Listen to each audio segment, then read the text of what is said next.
ভাত দিয়ে ইফতারি করুম কেন? তাহলে কি দিয়ে ইফতারি করবা? ভালো খাওন দিয়ে ইফতারি করুম। মারে, আমরা গরিব মানুষ, আমরা ভালো খাওন কই পামু?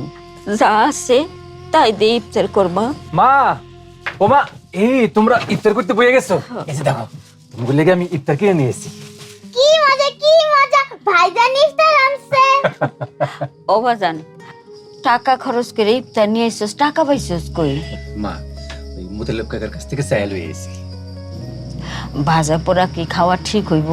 সমস্যা হইব। মা, একটা দিন খাইলে কিছু হইব না, কষ্ট করে খাও। আর একদিন ফলমূল আনুন নেই, তখন মজা করে খাও, ঠিক আছে?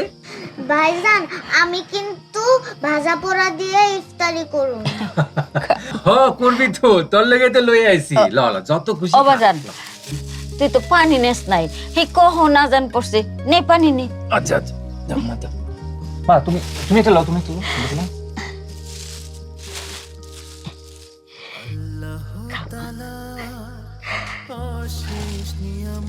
মজা না? নরম আছে এখন।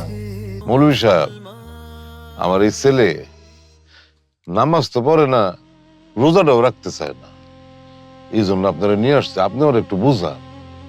কি ব্যাপার মিঠু, কাকা এগুলো কি বলতেছে? তুমি তো ভালো ছেলে, তাইলে রোজা রাখো না কেন?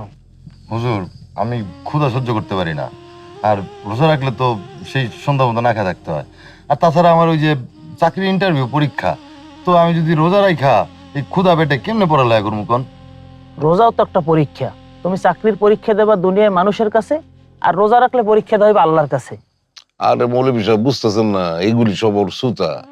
ও সবই পারে চাইলে, কিন্তু রাখতে চায় না, রোজা রাখতে চায় না। শোনো মিঠু, বুখারী শরীফে আছে, আমাদের প্রিয় নবী হযরত মুহাম্মদ সাল্লাল্লাহু আলাইহি ওয়াসাল্লাম ইরশাদ করেছেন যে জান্নাতের 8টি দরজা রয়েছে, তার মধ্যে একটির নাম হচ্ছে রাইয়ান। ওই রাইয়ান দরজা দিয়ে শুধু রোজাদাররাই প্রবেশ করবে। তুমি কি এত সুন্দর কথা এর আগে কখনো শুনছো? হুজুর, আমি এই হাদিস জানি। তাহলে জানার পরও তুমি কেন মানো না? তুমি কি জান্নাতে যেতে চাও না? জান্নাতে যেতে কে না চায়? অবশ্যই জান্নাতে যেতে চাই হুজুর। তাইলে রোজা রাখো না কেন? শোনো, সারা বছরই তো তুমি খাইয়ে থাকো, একটা মাস নয় দিনের বেলা না খাই থাকলা, তাতে কি এমন ক্ষতি হয়? তুমি তো নিজেই একদিন আবার বলছিলে যে হুজুর, পৃথিবীতে অনেক মানুষ আছে যারা না খাইয়ে থাকে, বলছিলে না? জি হুজুর, এই পৃথিবীতে 80 কোটি মানুষ আছে যারা প্রতিদিন রাতের বেলা না খেয়ে ঘুমায়, তাদের অনেক কষ্ট হয় হুজুর।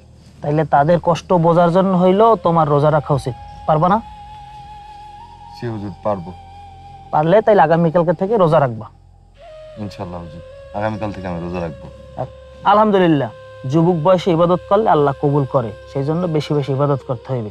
আগামীকালকে থেকে তোমার অবশ্যই রোজা রাখতে হবে এবং নামাজ পড়তে হবে, ঠিক আছে? ঠিক আছে হুজুর। শুধু দুনিয়ার জন্য কামাই করলেই হবে না মিঠু, আখিরাতের জন্য কামাই করতে হবে। কথা বুঝতে পারছো? জি হুজুর। কাকা, তাইলে আজকের মতো আমি উঠি। আরে উঠি কি, বসে খাবার নিয়ে তারপর যাইবে।